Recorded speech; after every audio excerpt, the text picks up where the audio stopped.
प्रणम्य शीर्षाणेमिं गुणरयण विभूषणं महावीरं सम्मत्तरयण निलयं पयडि समुक्कीर्तनम् ओच्छम। छठवीं गाथा पर हमारी चर्चा चल रही है।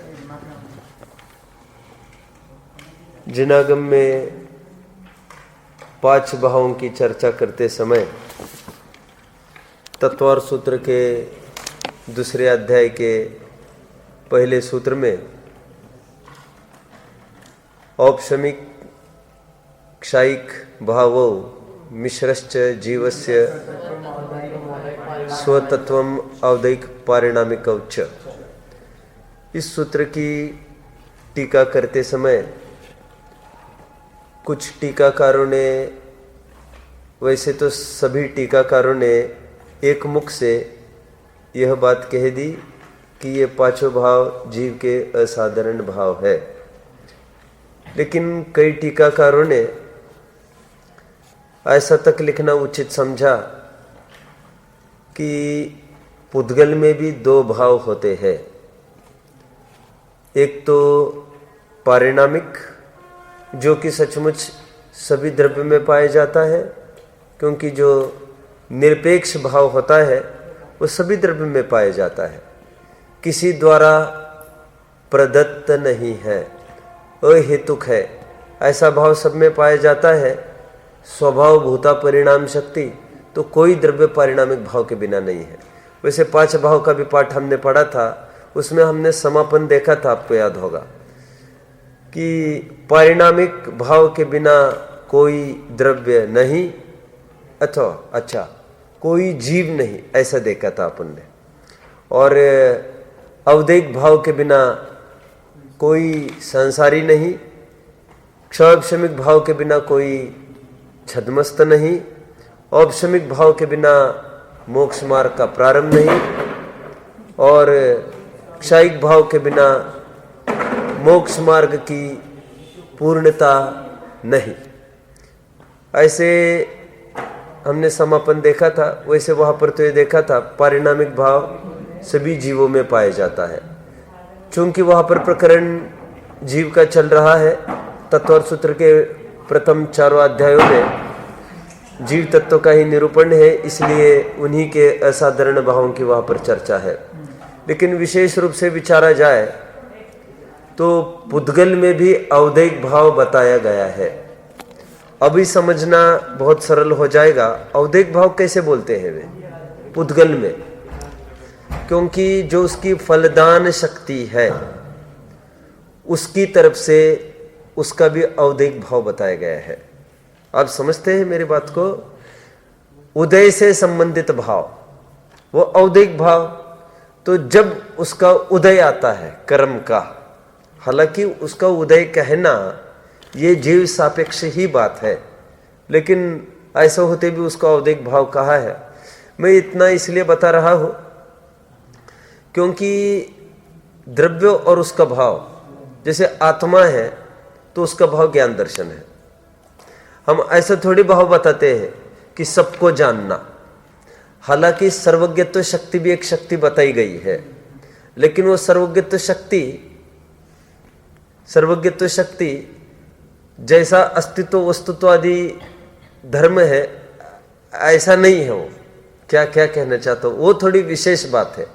मुझे तो यह कहना है स्वभाव आत्मा का मात्र जानना है, क्योंकि किसको जानना ऐसा कहते ही स्वभाव में सापेक्षता आ जाती है। भले ही वो कथन में ही सापेक्षता है, हालांकि नेचर में तो कोई सापेक्षता वैसे नहीं पड़ती है, लेकिन फिर भी इतनी भी सापेक्षता हमको बर्दाश्त नहीं। कि अग्नि का स्वभाव क्या है, तब आपने कहा बोला था कि दाहिये को जलाना, तो ऐसे क्यों बोलते हैं ज्ञेय को जानना, ज्ञान का स्वभाव तो जानना मात्र। तो भाव पर सापेक्ष कथन में आए यह हमको रुचता नहीं है। तो विद्वान कौन होता है? मैंने आपको एक बार लिया भी था। विद्वान कौन होता है? जो प्रवचन देवे वो विद्वान। ऐसी क्यों परिभाषा कर रहे हैं आप विद्वान की? जो विद्वान, जो ज्ञानवान हो, जो ज्ञानी हो, तो ज्ञान बांटने की मुख्यता से क्यों करते हो आप? फिर श्रोता की अधीनता पड़ जाती है ना, उसमें बोलने में भी श्रोता की अधीनता पड़ती है। तो कहने की बात अभी मेरी इतनी सी है कि पुद्गल का फलदान शक्ति, पुद्गल कर्म की फलदान शक्ति, उदय रूप कर्म की फलदान शक्ति, अथवा सप्तम में भी पढ़ा है तो फलदान शक्ति तो उसकी है ही। तो उदय रूप जो कर्म है उसकी फलदान शक्ति, उसको हमने भाव कर्म बोला। तो ये जीव के सापेक्ष भाव बोला गया उसका, क्योंकि जीव को भाव देने की तरफ से कथन किया। आप पकड़ रहे मेरी बात को, लेकिन उसका जो भाव है वो स्वाधीनता से उसका अपना ही है। और फिर ये दूसरी बात है, वो देवे, फल देवे तो जीव ना लेवे, इसके लिए जीव स्वतंत्र है। वो जो एकदम प्रचलित, आपने गाली दी हमने नहीं ली, तो वो फिर व्यंग्यात्मक ऐसा बोला जाता है, आपने हमको कोई चीज दी और हमने नहीं ली तो किसको रह जाएगी? फिर आप ही को रह जाएगी। तो उसका भी मर्म मैं बताता हूं आपको। आपने हमको गाली दी, हमने नहीं ली, हमने नहीं ली मतलब हमने भेद विज्ञान किया, तो फिर किसके पास रही? किसके पास रही मतलब उसको अकुल तो होती है ना, सामने वाले को उत्तेजित नहीं कर पाया तो वो back, every action has an equal and opposite reaction of back, उसको तकलीफ करती है। आप पकड़ रहे मेरी बात को? तो उसको मिलती है मतलब क्या? उसको अखरती है ना फिर वो बात। लेकिन हम ये कह रहे दूसरों को गाली यदि दी और उसने ले भी ली तो इसको भी मिलती है कि नहीं मिलती है? आप पकड़ रहे मेरी बात को? तो ये कहाँ बच पा रहा है उससे?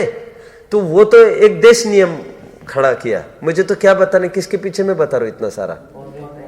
मैं ये कह रहा हूं कि वो औदैहिक भाव उसने उसकी तरफ से दिया। देखो दिया, ये फिर जीव सापेक्ष कथन है, क्योंकि भाव पर सापेक्ष थोड़ी होता है। तो देखो दिया उसने, तो जीव को लेना न लेना वो जीव के ऊपर निर्भर करेगा। इसलिए द्रव्य कर्म के उदय से जीव रिएक्ट ना करे, ये उसकी अपनी स्वाधीनता है। इसलिए कहा जाता है जीव किसी के हाथ की कठपुतली नहीं है। तो नहीं तो हमारी स्वाधीनता नष्ट हो जाएगी ना। इसलिए रागादि जो रूप परिणमन होता है जीव का, वो स्वतंत्र अपनी उपादान के बल से होता है। इसलिए भले ही ऐसा कहना हो तो कहो, द्रव्य कर्म के उदय से जीव स्वयं विकार रूप परिणमित हुआ। लेकिन स्वयं तो इतना तो डालना ही पड़ेगा, वस्तु स्वातंत्र में आंच बिल्कुल नहीं आनी चाहिए। और यदि कर्म परमार्थ से जीव को कुछ करे तो बोलो, उसको एक बार तो कम से कम व्यापक तो होना ही पड़ेगा फिर उसमें। और उस रूप और तद्रूप ना भवती, उस रूप होता ही नहीं है तो करता है ऐसे क्यों कहते हो? हमने गाथा देखी 100, 101, 102, 103। अन्नम को जब अन्नम संकंतो, जब अन्य रूप संक्रमित नहीं होता तो अन्य रूप कहतम परिणामय दब्बम, तो द्रव्य को परिणमन कराता है, ऐसे क्यों बोलते हो फिर आप? याद आता है आपको? तो जीव स्वयं कार्य रूप परिणमी, ये उसकी अपनी स्वतंत्रता है। इसीलिए तो ये मार्ग हमारे पुरुषार्थ का निरंतर खुला है। और चक्र का टूटना इस प्रकार संभव है, बहुचक्र का, कि द्रव्य कर्म का उदय हो तो भले उदय हो, जीव इसमें कोई रिएक्ट नहीं करे तो नवीन बंध नहीं हो। ठीक है, ये बात हुई। अब कुछ प्रश्न था कार्तिक, बोलो। पंडित जी जैसा आपने औदैहिक भाव बताया तो शायक और शापशमिक वगैरह भी घट जाएंगे। शायक तो घटी है, लेकिन घटित नहीं किया ना आचार्य ने। देखो सुनो, मैंने भी खूब विचार किया इस बात पर। किसी आचार्य ने ऐसा घटित नहीं किया है। मात्र आपका क्या कहना है, सब पकड़ रहे बात को? यह कहना है कि सभी द्रव्य में पारिणामिक भाव है, इसमें हमको आपत्ति नहीं है। लेकिन अभी अभी आपने बताया कि पुद्गल में औदैहिक भाव भी होता है, क्योंकि उदय में आता है। अभी फिर आपका ये कहना होगा, फिर उसको वो उपशम में भी जाता है, फिर उसका भी औपशमिक भाव कहो, उसका क्षय भी होता है तो उसका अपना क्षयिक भाव कहो। बात सही लगती है, लेकिन किसी आचार्य ने ऐसा उल्लेख नहीं किया। तो ख्याल में यही आता है, औदैहिक भाव इसलिए लिया क्योंकि जीव के साथ वो रिएक्ट करता है, जीव उसको लेकर प्रभावित होता है, और औदैहिक भाव ये जीव का विकार है। इसलिए उसको औदैहिक भाव, उसके औदैहिक भाव को औदैहिक भाव संज्ञा मिली, अन्य औपशमिक आदि को संज्ञा नहीं मिली, क्योंकि वो क्या बिगड़ता है जीव का? आप समझ रहे हैं सब? चलिए आगे बढ़ते हैं। वैसे इसका जो स्पष्टीकरण है वो काफी विस्तार से हुआ है, मैं आपको थोड़ा संक्षेप में बताऊं। प्रकरण को देखकर चारों प्रकार की विवक्षाएं खोली गई है यहाँ पर। राग द्वेष किसके, चारों विवक्षाओं में उदाहरण तो वही सेटेड है, ये बच्चे किसके, अथवा ये लालिमा किसकी। द्रव्य संग्रह का उदाहरण ये लालिमा किसकी, द्रव्य संग्रह का ही उदाहरण ये बच्चे किसके। मायके में जाएगी वो लेकर तो कहेंगे वो इसके है, इस लड़की के है, माँ के है। सर्वत्र घूमेगा, बैंक में नाम लिखाएगा, स्कूल में नाम लिखाएगा, तो पिता के पीछे उसकी पहचान होगी सर्वत्र। और वैसे आजकल जो इंटरव्यूज होते हैं एडमिशन के लिए बच्चों के, माता पिता दोनों को आना पड़ता है और दोनों के नाम भी लिखाने की पद्धति चालू हुई। दोनों के नाम की अपेक्षा रखते हैं। ऐसे में विचार करें तो संतान किसकी, दोनों की मिलके। थोड़ी बड़ी हो गई, अपने अपने स्वाधीन हो गई, उसकी अपनी पहचान हो गई। अपन किसी पत्नी के अधीन नहीं कर रहे उसको, अपन उसको सुरक्षित रख रहे हैं। और अपन क्या कह रहे हैं, ना इनका ना उनका, वो अपने स्वतंत्र पहचान है उसकी। क्यों पत्नी के अधीन कराना जरूरी थोड़ी है इनसे, इनके पिंड छुड़ाने के लिए। नहीं समझे आप? अपन क्या कहते हैं, ना वो लड़का तो अभी पत्नी का हो गया, ना पिता का रहा ना माँ का रहा, लेकिन किसी और का कराना आवश्यक थोड़ी है इनका ना दिखाने के लिए। वो अपनी स्वतंत्र पहचान बना सकता है कि नहीं? ब्रह्मचारी किसका होता है? ब्रह्मचारी किससे संपर्क रखता है? किसी से संपर्क नहीं रखता है। घर गृहस्थी से कोई फर्क नहीं, उसको कोई संपर्क नहीं है उसका, तो वो भी किसी का ही नहीं रहा। चारों अपेक्षाएं समझ में आई। और ये संतान में हुआ, लालिमा में देखो, लालिमा किसकी, चूना और हल्दी दोनों की मिश्रित। अब इसमें कहना थोड़ा कठिन पड़ेगा। वैसे हल्दी की है लालिमा, सफेदी की है लालिमा, अथवा यूं कहो कि लालिमा किसी की नहीं, वो अपनी स्वतंत्र योग्यता है। और ऐसी विवक्षा दी ना एक द्रव्य संग्रह में, लालिमा किसकी। हम पूछते हैं लालिमा किसकी है, तो कहते जब सहयोगी नहीं हुआ है तो क्या पूछते हैं, क्या सहयोगी नहीं हुआ है दोनों का तो क्या पूछते हैं? मतलब सहयोग हल्दी का और चूना का हुआ ही नहीं है, वो दिखता है लाल रंग तुमको। तभी तो मैंने उदाहरण दिया था थोड़े दिन पहले, क्या उसको धूप में रखो, वो लालिमा फिर पीलेपन में परिणमित हो जाती है। ठीक है, वो सोडा हट जाता है ऊपर लगाए वाला। ठीक उसी प्रकार यहां पर भी चार विवक्षाएं होगी। राग आदि किसके, राग आदि जीव के है, विवक्षा एक। जिनागम का एक आधा आधार बोलो, निश्चय भाषी का पूरा प्रकरण पठनीय है इसके लिए। चिद अनुगम, चेतन के अनुसारी परिणाम है ये राग आदि।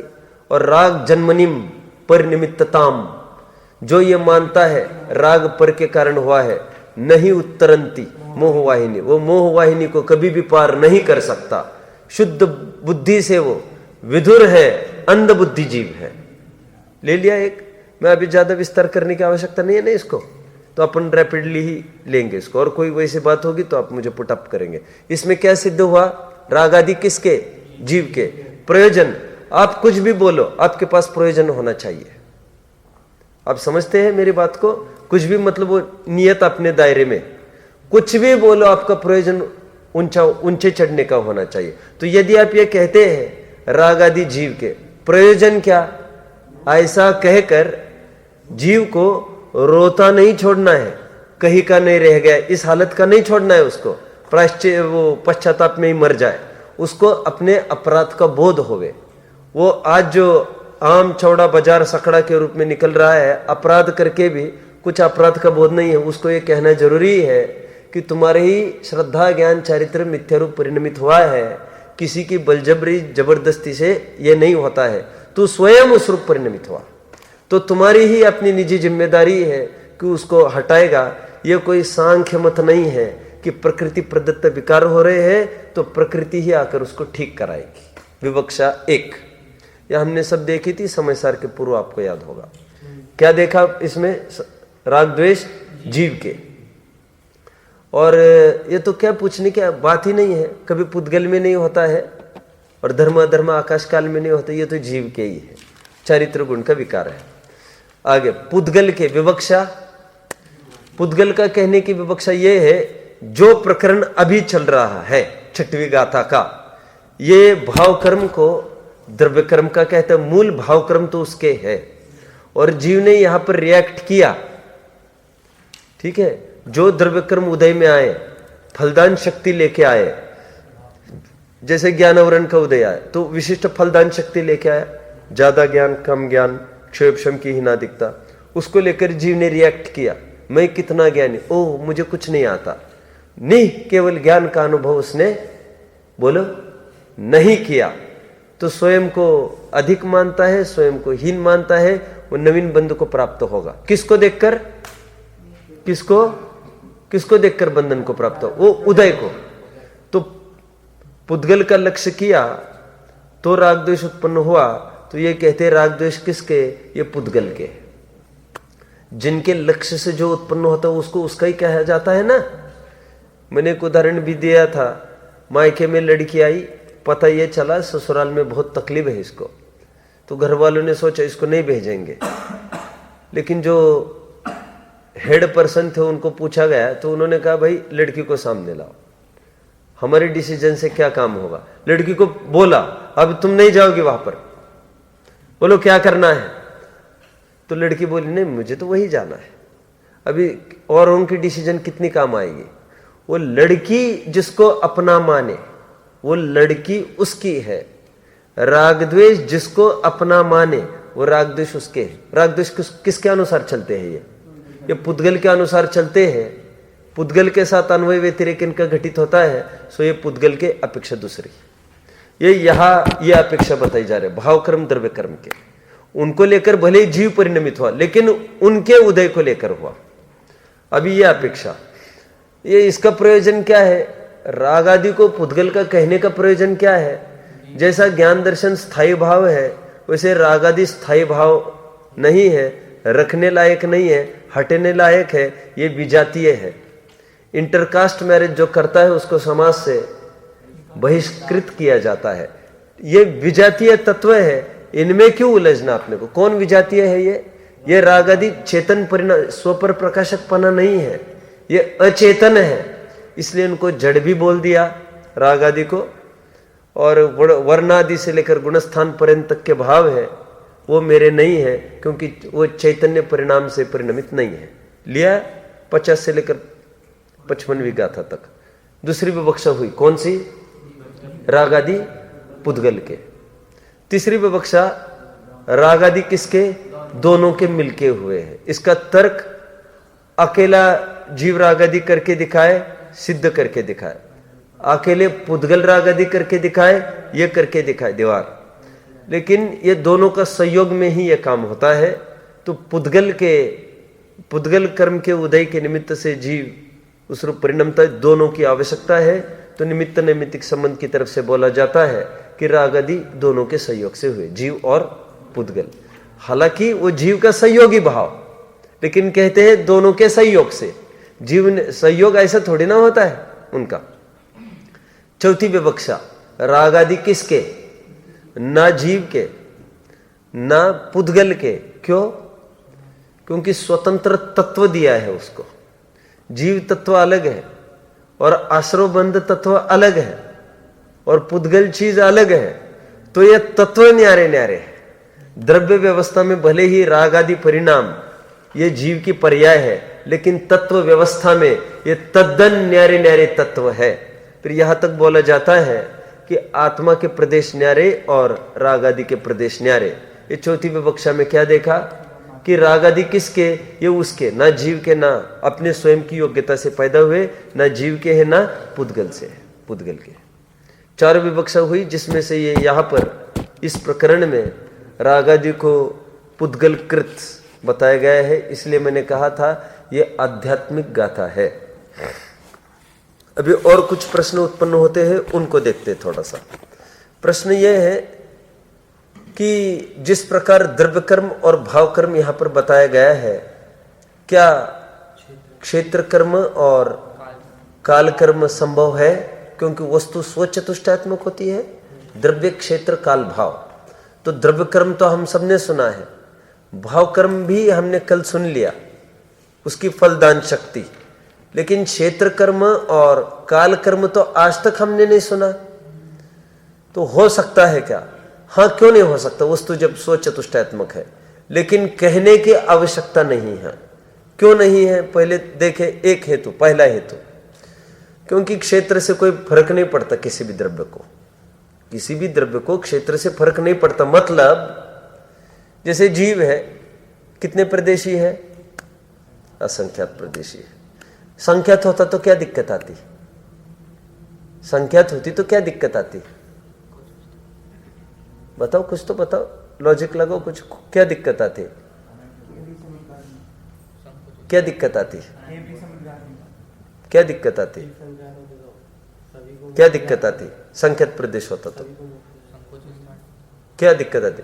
कोई दिक्कत नहीं आती। अब प्रकरण संगत बात नहीं कर रहे, कोई दिक्कत नहीं आती। क्या दिक्कत आती है? और केवली समुद्घात वमुद्घात से क्या फर्क पड़ता है? कोई सुखी दुखी से कोई लेना देना है?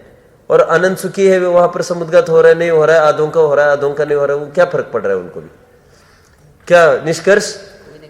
प्रदेश अनंत होते तो क्या दिक्कत होती? तो भी क्या दिक्कत थी? देखो, प्रदेशों से लेकर कोई झगड़ा ही नहीं है हमारा, ठीक? जितना है उसमें कोई प्रवेश नहीं कर सकता, दैट इज ऑल। कोई हस्तक्षेप नहीं कर रहा, ये कितनी बड़ी बात है हमारे लिए। और भोगना कितना है? एक बहुत, मैं कह रहा हूं ना, अब कौरव और पांडवों का युद्ध हुआ, क्या कम मिल रहा था कौरवों को? लेकिन उन्होंने दावा किया हमको 50-50 चाहिए। तो क्या भोगना था क्या उनको इतना? अकेला आदमी कितना भोग सकता है? मैं तो ये कह रहा हूं, आत्मा के जितने भी प्रदेश है उससे कोई फर्क नहीं पड़ता, क्षेत्र से कोई फर्क नहीं पड़ता। अभी दूसरी बात, काल में भी हम ज्यादा क्या विचार करने जैसा? काल तो सभी का अनादि निधन है, काल तो सभी का अनादि निधन है, उसमें अलग सा क्या बताना? इसलिए क्षेत्र कर्म को गौण किया और काल कर्म को गौण किया। आप सब पकड़ रहे मेरी बात को? एक विवक्षा ये। सेकंड विवक्षा कि क्षेत्र कर्म को द्रव्य कर्म में गर्भित किया, काल कर्म को भाव कर्म में गर्भित किया। ऐसा क्यों किया? ऐसा क्यों किया? क्योंकि प्रकृति और प्रदेश बंध दोनों का कारण एक है, योग, और स्थिति और अनुभाग बंध दोनों का कारण एक है, कषाय। तो कारणता की एकता को लेकर, कारण की एकता को लेकर, कारण के एकत्व को लेकर ये आपस में गर्भित कर लिया हमने। एक कषाय से ही अनुभाग होता है और कषाय से ही स्थिति होती है, तो काल को भाव में हमने गर्भित कर लिया। और योग से ही प्रकृति बंद होता है, योग से ही प्रदेश बंद होता है। तो प्रदेश को, प्रदेश मतलब क्षेत्र कर्म को बोलो द्रव्य कर्म में गर्भित करके कर लिया। तो ये वैसे क्षेत्र कर्म काल कर्म हो तो सकता है, लेकिन उनको गौण किया है और कोई प्रयोजन की सिद्धि भी उससे नहीं होती। हम देखो ना, जैसे अब भजन कुछ लिखे गए हैं, मैं ज्ञानानंद स्वभाव हूं, क्या लिया है वहां पर कहीं प्रदेश की चर्चा आई, प्रदेश की चर्चा आई, कहीं पूरे इसमें नहीं आई। कोई खल रही है बात, आखर रही है, क्या मतलब है आखरने का? अच्छा, काल की भी कहीं बात आई, काल की भी कहीं बात आई क्या? तो वहां पर हर जगह एक ही बात आ रही है, मैं ज्ञानानंद स्वभावी आत्मा हूं। वहां पर भी जो आचार्यों ने स्वस्ति ऐसा उपदेश दिया म्लेच्छ को 8वीं गाथा की टीका में, वहां पर उसको आत्मा क्या चीज है बताते समय उसको हर्षिल बात को पूरी करो, बात को पूरी करो, उसको बात दूसरा कोई नहीं बोलेगा। बोलो समय, बोलो। आपका ध्यान नहीं है प्रॉपर। क्या नाम है इसका? बोलो। फिर क्या लिखने का नाटक कर रहे हैं? फिर क्या लिख रहा है? वही तो पूछ रहा हूं। आपने बताया क्षेत्र और काल में। अभी क्या प्रश्न पूछा ये तो बता पाओगे? नहीं, प्रश्न भी नहीं बता पाओगे, उत्तर की तो बात ही नहीं है। प्रश्न कितने जन बता पाएंगे? प्रश्न नहीं बता पाएंगे बाकी के। ये 4-5 हाथ ऊपर है बस। आप बताओगे? बताओ।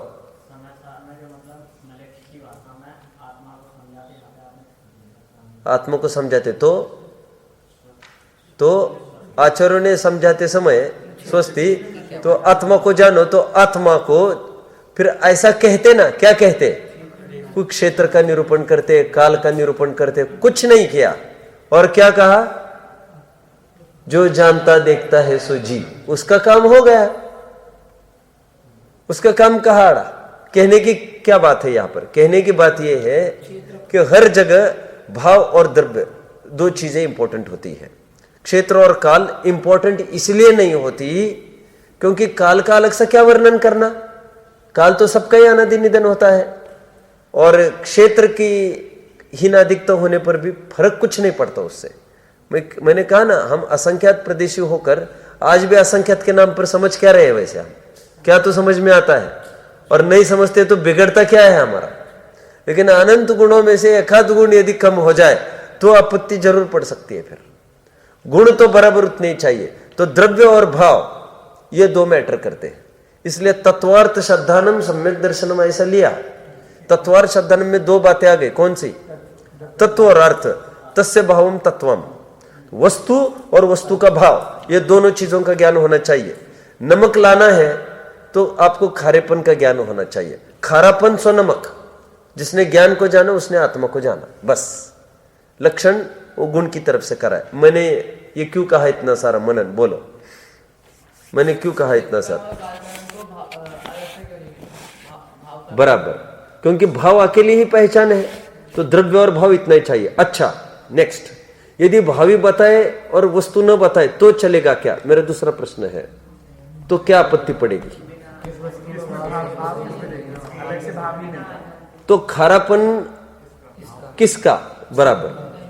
तो नमक खारापन से युक्त ही है, उसको जानकारी चाहिए। और तो फिर उसको यह भी अनुमान से पता चलेगा कि खारापन आदि आदि अनंत गुण जिसमें है ऐसी वो वस्तु नमक। समझ में आता है? दोनों बातों का ज्ञान चाहिए। गुण है और किसके आश्रय से गुण मिलेगा ये पता नहीं है तो भी गुण की प्राप्ति थोड़ी ना हो सकती है उसको। वस्तु और उसका गुण, लोक में भी दोनों का ज्ञान हमको होना आवश्यक है। ठीक है? हमको वस्तु सामने है और गुण ख्याल में नहीं है तो मजा आएगा? वस्तु सामने गुण ख्याल में नहीं, मजा आएगा? महात्मा गांधी जी उसी ट्रेन में चल रहे हैं और एक जन लेटा है पूरा सीट ब्लॉक करके। अभी गांधी जी पूरी सफर एक कोने में बैठे रहे और वो धक्का देता रहा। पहलवान था कोई। वो जब स्टेशन आया, गांधी जी उतरे तो ये कहा जा रहा था मालूम, ये गांधी जी की सभा लगने जा रही थी। उस सभा में ये जा रहा था पहली बार उनको सुनने के लिए। ये पहचान नहीं पाए ये वही आदमी है। मुझे क्या कहना है, वस्तु सामने उसका गुण पता नहीं तो भी काम नहीं चलेगा। अच्छा, गुण पता है लेकिन कौन से वस्तु के आश्रय से पता नहीं है तो भी पता चलेगा क्या? तो भी काम नहीं होगा। और 25 साल हो गए रह रहे ऊपर नीचे और ये पता नहीं कितना बड़ा लेखक है जिनके मैं रोजाना पुस्तकें पढ़ रहा हूँ और उसका अनुवाद कर रहा हूँ और पता चले 25 साल बाद कि ये वही लेखक है जो नीचे रहता है। 25 साल बाद पता चला वो भी कहाँ पर? वो बस स्टॉप पर खड़े रहे वहां पर कि आपको कहाँ जाना, वहां जाना। कहाँ रहते? फ्लैट पर। कहाँ रहते? हाँ वहां रहते। वहां मैं तो आपकी पुस्तकें पढ़ता हूँ। फिर उनकी पहचान हो गई। कोई कलकत्ता के लेखक की बात कर रहा हूं मैं, अब नाम देखना पड़ेगा, समथिंग चट्टोपाध्याय ये नाम। पर एक्चुअली क्यों? क्योंकि लेखक का अपना सच्चा नाम कहीं रहता ही नहीं एक्सपोज्ड। वो किसी के सामने आना ही नहीं चाहते हैं। तुम माथा खाओगे, उनको कोई नहीं चाहिए अपने सामने। और जितना व्यवहारिक ज्ञान लोगों के बीच में उठने बैठने से होता है उससे 1000 गुना पुस्तकों से होता है। और तो और विकृतियां घुसती है लोगों के बीच में उठने बैठने से। तो वे उन्होंने तो अपना नाम ही छुपाया है। ऊपर वाले को पता कैसे चलेगा कि ये आदमी है? समझ में आता? अरे वे लेखक नाम तक बदल देते अपना। मैंने कहा था ना आपको, उनका एक नया नाम डाल देते हैं। एक छद्म नाम कहते हैं उसको। जानते हो उसको अंग्रेजी में क्या नेम है उसको? हाँ, उसको एक मिनट नहीं, निकनेम पेट नेम ये तो है ही एक, वो तो घरेलू नाम होते हैं नहीं। और मैं बोल रहा हूं ये कुछ निम NYM से एंड होता है। कोई बता पाएगा? छोड़ो। तो उसको एक छद्म नाम कहते हैं, छिपा रूप। तो उस रूप में वो जगत के सामने आता रहता है। अब लोगों को ये नहीं पता इस नाम से वो यही व्यक्ति है। क्यों उसको पहचान भी नहीं करानी है। मैं इतना सारा क्यों बता रहा हूं, क्यों बता रहा हूं? भाव पता हो किस वस्तु के आश्रय से तो भी महिमा नहीं आएगी। वस्तु पता है और उसका यह भाव है, हमको पता नहीं आपको इतनी सारी चीजें आती है, तो भाव पता चलेगा तो वस्तु की महिमा आएगी, भाव से वस्तु की महिमा आएगी। तो भाव और वस्तु दोनों का ज्ञान होना आवश्यक है। हमने देखा द्रव्य और भाव आवश्यक चीज है, इसलिए क्षेत्र कर्म और काल कर्म को दोनों को गौण किया। यहां पर आगे बढ़ते, किसी को कोई शंका होगी तो पूछ सकते हैं, नहीं तो मैं आगे बढ़ूंगा। एकदम सरल 2 गाथाएं चलेगी। फिर किसी को कोई प्रश्न नहीं, आगे बढ़ते।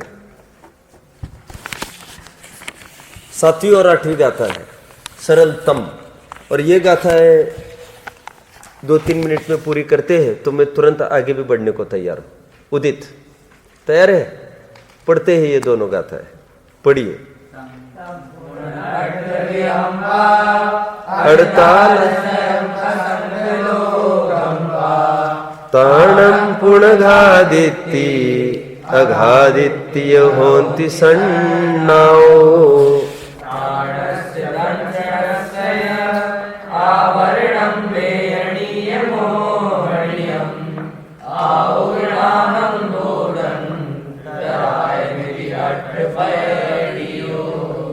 देखिए, तम पुनः, वे और, ये प्रोनाउन से चालू की गाथा है इन्होंने।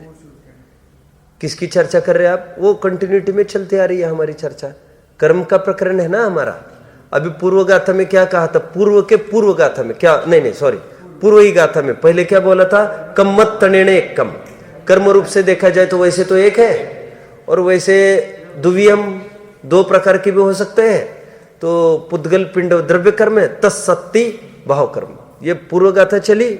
अभी कहते हैं और भी, ये वास्तव में कंटिन्यूटी में गाथा होनी चाहिए। इसको तीनों को एक साथ रखा जाना चाहिए था, इन तीनों गाथाओं को। इनका एक सेट है प्रॉपर, लेकिन वो कन्वीनियंस के लिए स्पष्टीकरण के, कौन सी गाथा का क्या स्पष्टीकरण होना है, इसके लिए उसका अलग अलग किया है। कायदे से एक साथ क्यों होना चाहिए कह रहा हूं मैं, एक प्रकरण चल रहा है। अभी बोला कर्म रूप से देखा जाए तो वो एक, सभी पुद्गल रूप से, और 2 रूप से देखा जाए तो द्रव्य कर्म और उनका अपना भाव कर्म, इस रूप से देखा जाए तो द्रव्य कर्म भाव कर्म, ठीक है। और वहां पर भी खरेखर वो 2 जो बोल रहे हैं द्रव्य कर्म भाव कर्म, वो किसी अपेक्षा से एक है, कथनचित भिन्नता है, कथनचित अभिन्नता है। अब ये गाथा क्या बोल रहे? तम पुनः 8विहम वा, वो कर्म 8 प्रकार का भी होता है। कितने पॉइंट्स हो गए? कितने पॉइंट्स हुए? पर कितने पॉइंट हुए? मनन कितने पॉइंट हुए? जल्दी बोलो, फटाफट चाहिए, काम नहीं हो रहा है। 3 पॉइंट हो गए, अभी 2 पॉइंट वहां कंप्लीट किए, तभी तो मैं कह रहा हूं कंटिन्यूटी में गाथा चाहिए। कर्म रूप से देखो तो 1, सम्यक्त्व रूप से देखो तो सम्यक्त्व तो सम्यक्त्व ही है, फिर देखा जाए तो 3, 2 को अपेक्षा है उसकी कई सारे, और फिर और भेद करो तो इतने सारे पकड़ रहे। सम्यक तो देखो तो 1 आत्मश्रद्धान रूप, अब फिर 2 निसर्गज अधिगमज, फिर अधिगमज भी हुआ है उपदेश से। तो प्रथमानुयोग के उपदेश से हुआ है क्या? मार्ग सम्यक, तो वो बोलो, वो प्रथमानुयोग देशना सम्यक, तो फिर और बोलो, वो कोई कर्णानुयोग के ग्रंथों को सुनकर हुआ है 20 सम्यक, तो कोई गणित वगैरह सूत्र सम्यक, तो आप समझ रहे? फिर उसकी नई फाइल खुलेगी। अभी यहां पर आओ, कर्म 1 प्रकार का, कर्म 2 प्रकार का, और कर्म 8 प्रकार का। ये दूसरी विवक्षा तो एकदम अटपटी है भाव कर्म वाली। कर्म ऐसा कोई बोलता है कि कर्म 2 प्रकार का, एक द्रव्य कर्म एक भाव कर्म, उसी की फलदान शक्ति अलग करके दिखाई है, क्योंकि जीव उसको भोगता है ना। क्या बोला मैंने? किसको भोगता है? उदय को भोगता है। वेदनानुभव कहां पर है ये सूत्र? कहां का सूत्र है? वेदनानुभव, जिसका उदय होता है, तत्वर सूत्र का सूत्र है, जिसका उदय होता है उसको वो वेदता है, उसको भोगता है। वेदक सम्यक्त्व क्यों कहते मालूम? वेदक सम्यक्त्व क्यों कहते? सम्यक प्रकृति का उदय है ना, उसको वो वेदता है, उस संबंधित चलमलागढ़ दोष करता है। इसलिए क्षायक्षमिक सम्यक्त्व को वेदक सम्यक्तों का, उदय को वेदन करता है, उदय का। आगे बढ़ना है। कर्म के उपशम का कैसे वेदन करेगा? ये कोई बात हुई? फल कच्चा है, उसको कैसे चखेगा? फल अभी पेड़ में लगा ही नहीं, उसको भी चख नहीं सकता। कच्चा है, उसको भी कैसे चखेगा? जब पकेगा तभी चखेगा। पकड़ रहे? जब उदय में आता है तभी भोग होता है। उदय में आने के पहले अनुपभोग्य है वो वस्तु। आप पकड़ रहे मेरी बात को? वो वाले गाथा जो मैंने बताई थी आपको कि नाबालिग लड़की, 3 बातें बताई थी कि शादियां होती थी पहले जमाने में, ये चाइल्ड मैरिज क्या कहते हैं उसको? बाल विवाह तो कहते ही है। ये 2000 वर्ष पहले का उदाहरण है कुन स्वामी का। शादी हुई और शादी होकर भी फिर ऐसा कोई कार्यक्रम थोड़ी ना हुआ, बस ऐसे बोलचाल होती थी। मुझे लड़का हुआ तो, और तुम्हें लड़की हुई तो, और तुम्हें लड़का हुआ तो, और मुझे लड़की हुई तो, फिर जो भी कुछ होगा। फिर वो तो तभी टूटता था दोनों के, या तो लड़का हुए, दोनों तो लड़की हुई, या तो लड़की। आप समझे? सेट हुई, शादी हो गई शादी। अब फिर अभी तो क्या बात ही नहीं है, मतलब अभी तो भोग ही नहीं सकते वे। अभी 18 उम्र मान के चलो आज के तारीख में, तो 14-15 साल के बाद लड़की को भेज दिया लड़के के घर, ठीक है। लेकिन ऐसा होने पर भी क्या चाहिए? तो कोई यहाँ से आएगा, तुम छोड़ो। हाँ,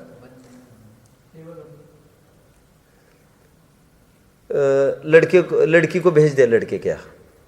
देखो अभी चाहे तो वो उपभोग कर सकता है, लेकिन समाज इसको स्वीकार नहीं करेगी।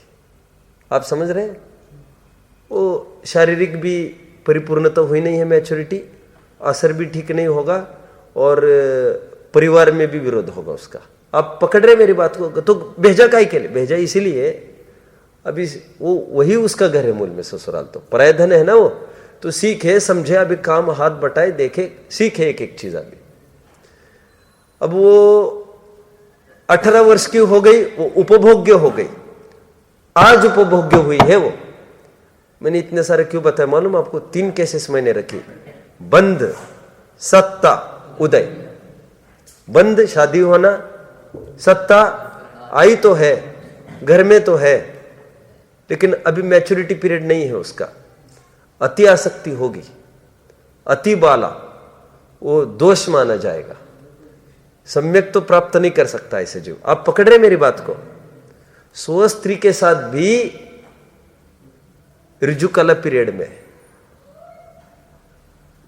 उसको भोगना, ये उतनी आसक्ति है जैसे पर स्त्री को भोगने समान। कितने जन बात को समझ रहे हैं? पकड़ रहे हैं मेरी बात को?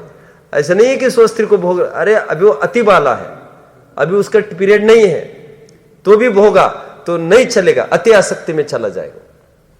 मैं कहां तक आया? आगे बढ़ो। शादी हुई तब भी तब तो भोगने का सवाल ही नहीं, घर पर आई तब भी भोगने का सवाल नहीं। अभी मैच्योर हो गई, शब्द बोलो उदय। Very nice. उदय में भोग हो सकता है। अभी लड़की अभी उपभोग्य है, लेकिन सज्जन पुरुष हो, कोई ब्रह्मचर्य से रहने की उत्तुंग भावना रखता हो, और जो उंगलियों पर नाचने की जीवन भर भावना नहीं रखता हो, वो नहीं भोगे, फिर नहीं उलझन में पड़े। आप पकड़ रहे सब मेरी बात को? और उसको भी क्या तकलीफ है लड़की को? उसको पनाह, पूरी सुरक्षा कवच तो बना ही है, ये पति है, तो उसकी तरफ कौन बुरी निगाह से देखने वाला है? आप पकड़ रहे हैं? मतलब भोग्य होने के बाद 2 फैक्टर्स खुलते हैं, फिर भोगना कि नहीं भोगना। इसके पहले 2 फैक्टर्स तो खुलने ही नहीं है।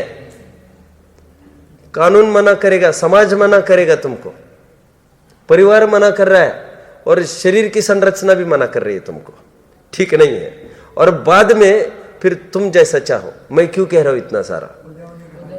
कर्म, ये मैंने उदाहरण को इलोंगेट किया, ये पूरा उदाहरण कुन स्वामी का है, पुराने जमाने का। ऐसा सिद्ध किया, बंध के काल में कर्म उपभोग्य नहीं है।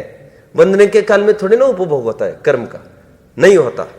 सत्ता में पड़ा है, तब भी उपभोग्य नहीं है। बोलो जब उदय में आएगा, अभी 2 फैक्टर्स खोलने हैं अपने को, भोगना कि नहीं भोगना सोचो। तुमको वही मदारी बंदर जैसा खेल चालू रखना है तो भोगो, फिर और क्या करेंगे। कीर मरकट सी गहल आनंद। और फिर तुम अभी समझो बात को, जैसा अभी तक चला है वैसा आगे रिपीट नहीं करना चाहते हो तो छोड़ो, वैराग्य को अंगीकार करो, तो बाहर का लक्ष्य छोड़ देता है। मैंने क्यों कहा ये सब, क्यों कहा? उदय का भोग होता है, मैं ये कह रहा हूं उदय का भोग होता है। 8 प्रकार का है कर्म, ठीक है। मैंने इतना इसलिए समझाया, ये अटपटी विवक्षा लगती है, ये मैंने कहा दूसरी विवक्षा द्रव्य कर्म और भाव कर्म की, लेकिन वो क्यों आचार्य देव ने रखी, ये मैंने इतना सारा बताया। उदय की अपेक्षा इसलिए बोलते हैं उसको भोगता है जीव, और भोगता है तो अपराध करता है। अड़दाल संयम, देखो स्वयं की कमाई पूंजी को भोगना अपराध है, ये तो बड़ी अटपटी लगती है बात। स्वयं की कमाई पूंजी है ना, जो पुण्य उदय में आ रहा है अथवा पाप उदय में आ रहा है, वो स्वयं ने कमाया है, मतलब स्वयं ने बीज बोया है, और उसको भोगना अपराध है, ये बोल रहे हो। 8 प्रकार का कर्म है, तीसरी विवक्षा। चौथी अड़ दाल संयम। अड़ 8, दाल ये कोई दाल चावल वाला दाल है क्या?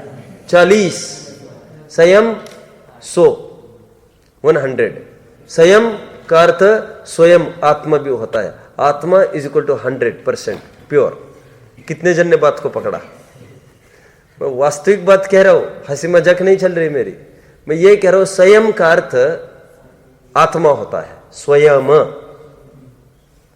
और संयम का अर्थ 100 भी होता है, 100%। और 100 मतलब 1 भी ले सकते हैं आप, उसमें क्या तकलीफ है? क्यों? 0 की क्या कीमत है? और 1 मतलब भी आत्मा होता है। कितने जन ने बात को समझा? देखो आप जानते हैं, ये एक मैं बोलता रहता हूं हमेशा, एक साहित्यिक है राहुल सांकृत्यायन, उसने ऐसा बोला कि बोला जैन लिटरेचर में जहां जहां एक आए वहां पर आंख मीचकर उसका अर्थ आत्मा करना चाहिए। मुझे वैदिक बात बोल रहा है वो। क्यों वैदिक बात बोल रहा है? ये तो वैदिक लोग मानते हैं ऐसा, अद्वैत ब्रह्मा, अद्वैत एक, ब्रह्मा एक, 1 स्टैंड्स फॉर आत्मा। ऐसा करो फिर 1 समझो, नहीं तो आई समझो, उसमें क्या तकलीफ है? उसमें आई स्टैंड्स ऑल्सो फॉर आत्मा, ठीक है। इसलिए आई इज, बोलो I is always capital, but when connected with the other letters it falls shorter. समझे? आइलैंड वो छोटा हो जाएगा, किसी से आए जुड़ा वो छोटा हो गया, और अलिप्त रहा अकेला वो कैपिटल बना रहता है। एकत्व की ताकत समझ में आ रही? जुड़ने का फल भी समझ में आता है। 148 कर्म बोल रहे, वेरी इजी थीम है। कर्म 8 प्रकार का हो सकता है, कर्म 148 प्रकार का बोल सकते हैं आप, उसका भेद प्रभेद आगे। असंख्य लोगम वा, या असंख्यात लोक प्रमाण का बोल सकते हैं। क्या? असंख्यात लोक प्रमाण का भी आप बोल सकते हैं कर्म। असंख्यात लोक प्रमाण का अर्थ, लोक प्रमाण असंख्यात और असंख्यात लोक प्रमाण 2 शब्द है, दोनों शब्दों के अर्थ कौन बताएगा अच्छे से? असंख्यात लोक प्रमाण और लोक प्रमाण असंख्यात, कार्तिक भी बताएगा, ठीक है। आप बताना। लोक प्रमाण असंख्यात तो वो कि जो लोक में असंख्यात जितने प्रदेश हैं उनके बराबर, और असंख्यात लोक प्रमाण जो एक लोग ऐसे असंख्यात लोक प्रमाण, असंख्यात लोक में जितने प्रदेश हैं ऐसे असंख्यात, बराबर, वेरी नाइस, ठीक है। लोक प्रमाण असंख्यात मतलब जितने लोक में प्रदेश है उतने असंख्यात लेना, और असंख्यात लोक प्रमाण, असंख्यात मल्टीप्लाइड बाय वो असंख्यात। तो इतने कर्म हो सकते हैं। इतने कर्म क्यों हो सकते हैं? क्योंकि इतने परिणाम हो सकते हैं। पकड़ रहे आप? देखो थोड़ी दिन पहले बात आई थी, मैं आपको बताऊं, मैंने यहां पर भी कभी छेड़ी होगी मुझे नहीं पता। देखो जो ये कहीं लिखी नहीं है जिनवानी में, मैं ऐसा सोचता हूं। चौथे गुणस्थान में कितनी प्रकृतियों का निरोध होता है? 41। पंचम गुणस्थान में कितना करता है? 51। 10 और कम करता है, 51। तो देखो चौथे गुणस्थान में जो 6-6 महीने में शुद्धोपयोग करता है, जो 5-5 महीने में करता है, 4-4 महीने में, 2-2 महीने में, 1-1 महीने में, 16-16 दिन में, 15-15 दिन का मैं नहीं डालना चाहता। एक तरफ 6 महीने में शुद्धोपयोग करने वाला और एक तरफ चलो 15 मान के चलो 15 दिन में करने वाला, दोनों में कुछ भी अंतर नहीं पड़ेगा क्या? पढ़ना चाहिए, लेकिन बहुत मर्यादा है ग्रंथ की। क्यों मर्यादा है? उन्होंने कहे ही 148 प्रकृतियां, तो उसके अपेक्षा से कह रहे समान निर्जरा, समान निर्जरा। यदि असंख्यात लोग प्रमाण खोल के दिखाए ना तो डेफिनेटली वो अंतर पड़ेगा फिर। लेकिन ऐसा दिखाते रहे वे तो उनके प्रयोजन की सिद्धि नहीं होगी। फिर उनको मैथमेटिक्स थोड़ी ना पढ़ाना है। इसलिए टोडरमल जी ने लिखा ये मोटे मोटे स्तर पर हम वर्गीकरण करके दिखाते हैं, उसको गुणस्थान कहते हैं। बहुत सारे परिणाम एक स्तर के, उसको एक स्टैक्स में खड़ा करके उसको एक कैटेगरी में डाल देते। कितने जन ने बात को पकड़ा? कहां पर आया ये? 8वें अध्याय में मोक्ष मार्ग प्रकाशक में लिया। गुणस्थान ऐसा वर्गीकरण होता है मोटे मोटे तौर पर 14। अब समझे, जैसे मोटे मोटे तौर पर ये 11वीं में ये बच्चे, ये 12वीं में बच्चे, ऐसे मोटे मोटे स्तर पर किया ना एक ऐसा। तो क्या कह रहा था? असंख्यात लोक प्रमाण, इतने भेद कर्म के हो सकते हैं। फिर तो 11 प्रतिमाओं में भी अलग अलग निर्जरा कहनी पड़ेगी कर्म प्रकृतियों की। फिर संवर आगे ताणम पुनः घादित्ति अघादित्ति यो होंती सन्नाओ, वो कर्म फिर घाती और अघाती रूप से भी होता है। सन्नाओ संज्ञा नाम, उनके घाती कर्म और अघाती कर्म ऐसे भी विभाजन पड़ते हैं। ऐसे भी बोल सकते थे वे, यहां पर बोला नहीं है, मैं बोल रहा हूं। प्रशस्त और अप्रशस्त ऐसे भी कर्म के भेद पड़ सकते हैं। आप समझ रहे हैं? वैसे घाती तो एकांत अप्रशस्त है और अघाती में कुछ अप्रशस्त कुछ प्रशस्त, ऐसे भी भेद पड़ सकता है। आगे नानस दूसरी गाथा, ये दोनों पढ़ी क्या अपन ने? दूसरी गाथा वेरी इजी थीम है, इसको पूरा करना है अभी। नानस दंसणस्य, अभी 8 का संज्ञा बताने लग गया। 8 के ज्ञानस्य, ज्ञान का, क्या ज्ञान का? कर्म, ज्ञान का आवरण करने वाला कर्म। ज्ञानावरण, दर्शनावरण, आवरणम, ये दोनों को जोड़ देना, ठीक है? अरि रज रहस, सुनो सुनो सुनो, मुझे बहुत तकलीफ होती थी, खासे शब्द लाए इन्होंने, अरि भी बोला, रज भी बोला, रहस भी बोला। आपको आश्चर्य होगा, ये धवल में हूबहू वर्ड्स है, अरि रज रहस, तो वहां से ठेठ उठाए उन्होंने। अभी क्या है इसकी थीम? रज। व्हाट इज रज? धूल। और वो रज क्या करती है? आवरण लाती है। धूल धूल है ना, धूल आच्छादित करती है। तो ज्ञानावरण एंड दर्शनावरण स्टैंड्स फॉर रज, आवरण। देखो मोहनीय आवरण रूप नहीं है। क्यों? क्यों? क्योंकि ज्ञान गुण है, इसलिए ज्ञानावरण आवृत्त करता है। मोहनीय में ऐसा क्या बोलेंगे आप? पकड़ रहे आप? वो नहीं चलेगा आपका। सम्यक्त पर आवरण करता है, वो तो सम्यक्त को होने नहीं देता। बोलो ज्ञान आवरण, दर्शन आवरण, गुणों की तरफ से कथन किया, इसलिए आवरण बोला इन्होंने। एक तो मोहनीय, अरि, मोहनीय के लिए अरि शब्द का प्रयोग किया। अरि, देखो अरि, सुन रहे हो क्या? ये अरि अन्य किसी कर्म के लिए प्रयोग नहीं किया, जबकि अरि ये 8 कर्म के लिए प्रयोग किया जा सकता है। अष्ट कर्म जो मैंने कल कहा था, ये 8 शत्रु है, लेकिन मोहनियों को अरि की संज्ञा दी है, उनको रज की संज्ञा दी। किनको? ज्ञान और दर्शन को। रहस ताकत संबंधी, विघ्न डालने वाला, यह अंतरा है। आइए, नाणस्य दंशनस्य आवरणम वेणीय, आप जानते हो प्राकृत में द और य एक अर्थ पर्टिकुलर केसेस में, एक जैसे एक के दूसरे स्थान पर प्रयोग किए जा सकते हैं। गईम पत्ते, गदिम पत्ते, एक अर्थ। मोहनीयम, ये कितने कर्म हैं? ज्ञानावरण, दर्शनावरण, वेदनीय, मोहनीय। ध्यान रखना, ये सीरियल वैसी नहीं है जैसे आप समझते हो। ये तत्वर सूत्र में जो सीरियल है ना, वैसी सीरियल है ये। ज्ञानावरण, दर्शनावर, वेदनीय, मोहनीय, वहां पर भी यही सीरियल है पूरी। मोहनीय, आगे औग, आयुष्क, क ग बन गया यहां पर। आयुष्क, नामम, नाम कर्म, आयु, नाम, गोत्र, गोद, अंतराय, अंतरायम, इति, इति, अट्ठ, पैडियो, ये 8 प्रकृतियां है। इसका मतलब 148 भी आगे बताने वाले हैं ये कहीं ना कहीं। ये प्रकृति समुद्र कीर्तनीय अधिकार चल रहा है, ये कीर्तन चल रहा है। लोक में कीर्तन किसको कहते हैं? कीर्तन मतलब कहते हैं भजन कर रहा है, ऐसा नहीं है। देखो कीर्ति, फॉलो द वर्ड कीर्ति। कीर्ति मतलब क्या?